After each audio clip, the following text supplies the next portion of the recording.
everyone. Today we're going to work on one of my very favorite science investigations. And the question we're trying to answer is, how far can you launch a marshmallow? So, there are going to be just a few supplies that you need for this investigation. One thing you're going to need is a plastic cup that you can cut. Now I have an 18-ounce cup and a 9-ounce cup, and you can make a marshmallow launcher out of either one. You also are going to want to have some duct tape and a few balloons. I like the 9-inch balloons, but you can use other sizes too depending on the size of your cup, but these 9-inch balloons work on everything. You also are going to want to have a few big marshmallows and a few small marshmallows. Okay, so let's work on getting our marshmallow launcher constructed. Now for this first step, you're going to need an adult to make sure that you're doing this in a safe way. But what you need are a sharp pair of scissors. And all you're going to do is just cut the bottom all the way around off of your cup. So I'm just going to make a little cut to get started. And then you can go all the way around the bottom. So what you really end up with is a tube, okay? And whether you're using a small cup or a large cup, that's your first step. Now, the next thing that you're going to want to do is take a balloon and just tie it off. You don't blow it up or anything, you just tie the knot on the bottom. Now, see, for me, this knot tying is the hardest part. All right, so you've got your balloon with a knot in the end. And then what you're going to do is take your balloon and cut just kind of the tip off. You want to leave the widest part of the balloon intact. So you're just going to kind of cut the tip off that balloon, and then you're going to stretch it out.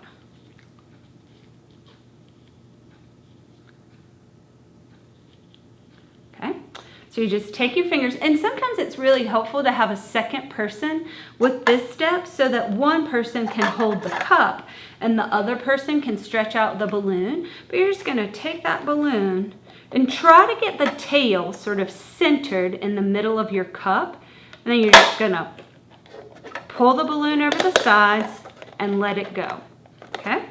And then this is where your duct tape comes in, because your duct tape just helps you to hold the balloon in place. Okay, so you just take the duct tape and use it to attach the balloon to the cup. And you want to press that duct tape down so the balloon stays in place, but you don't want to press so hard that you squish your cup.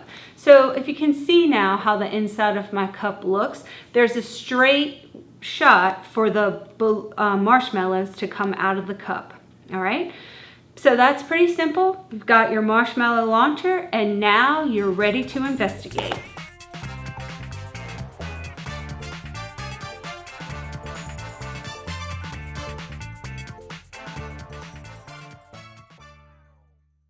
Now we have our marshmallow launcher constructed. Okay. Now, one thing that I really love to do when I'm doing science investigations is make sure that I record the things that I've observed. So here's what I want you to do. You're gonna make a square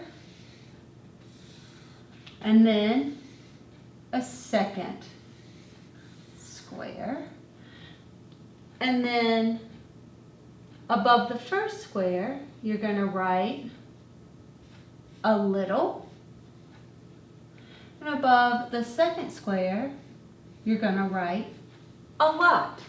Okay, and so here's what you're going to do. You're going to take your marshmallow launcher and you're going to put the marshmallow right into the cup so that it falls into the balloon. And then you're gonna take your marshmallow launcher and pull it back a little. Okay, so this is what a little looks like. You're just pulling it back so there's a little bit of tension, and then you let it go. Now you might want to take this pulling it back a little and do that several times, okay?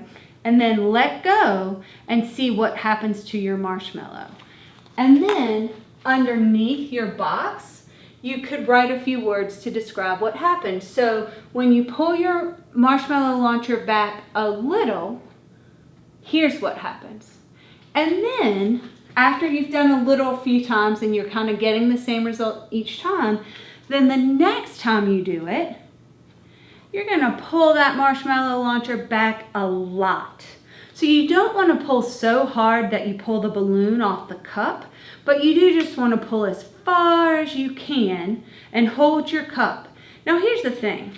If you look at my cup when I have it pulled back a lot, I'm not squeezing my cup. I'm making sure that my cup is open, and then I've got my marshmallow launcher pulled back a lot, and then I'm gonna let it go and see what happens.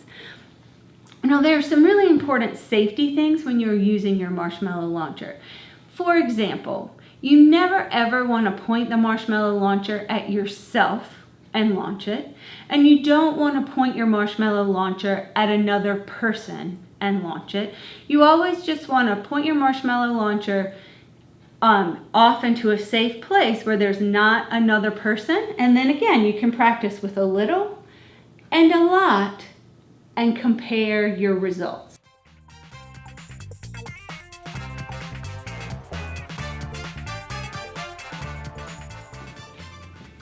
Another thing that you can do, and this is why we had small marshmallows and big marshmallows, you can also do it again with your small marshmallow and pull it back a lot and see what happens. Or you can take your large marshmallow and pull it way back and see what happens. Now predict in your head, what do you think is going to happen if you try to launch a small marshmallow compared to a large marshmallow? Which one do you think is going to go farther? Why do you think that?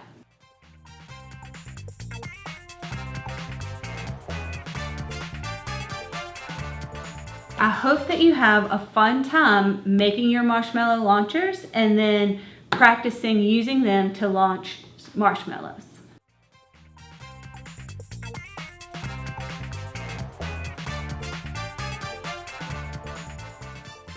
Hi everybody, today we're here to test out our marshmallow launchers and I am super excited. Okay, so let's first put a small marshmallow, a mini marshmallow, in our cup. And what I'm going to do is just pull my balloon back a little. 1, 2, 3. Ooh, not so far, right? Now, let's see what happens when I put my marshmallow in and I pull my balloon back a lot. Okay, so you saw what happened when I pulled it back a little.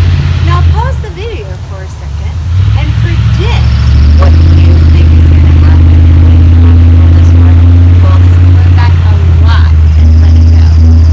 Ready? 3, 2, 1. Wow, that was a pretty amazing launch. Okay, so let's talk about what happened. So, when we put our marshmallow in our cup and we pull it back just a little, what we're doing is applying only a small force to the balloon. Anytime you're going to get something to move, you've got to apply a force to get it to move. So when I pull this balloon back a little, I'm applying only a small force, and my marshmallow only goes a small distance. But when I take my marshmallow and I apply a large force, it's going to go a really long way. And that's what we love about marshmallow launchers. Now, you saw what happened. You saw how far that marshmallow went. when I applied a large force. So we had a small marshmallow and a large force, and that marshmallow shot across the yard. Now we're going to try something different. This time, instead of a small marshmallow with a large force, we're going to take our large marshmallow. Okay? Now, if we apply small force to our large marshmallow, what do you think will happen? Okay, so first we'll do a small force. Oh, boo, it barely got out of the cup. Okay, now we'll try a large force on our large marshmallow. But even with a large force, our large marshmallow doesn't go as far. So if we apply a force to a larger object, it doesn't go as far as if we apply that same large force to a small object. Oh, that was kind of a dud. Let's try that one more time. So when we apply a large force to our small object, it really goes far. Now let's think about a couple of real life examples where that might happen. Let's think about if you're at a stoplight and you have a very small car, and that the light turns green, so that car starts to move. We apply a force and it can move pretty quickly. But if we have a big tractor trailer truck that's carrying a big load full of stuff, and we apply a force, it doesn't go very far, very fast. It takes a lot of force to get that moving, and also a lot of force to get it to stop.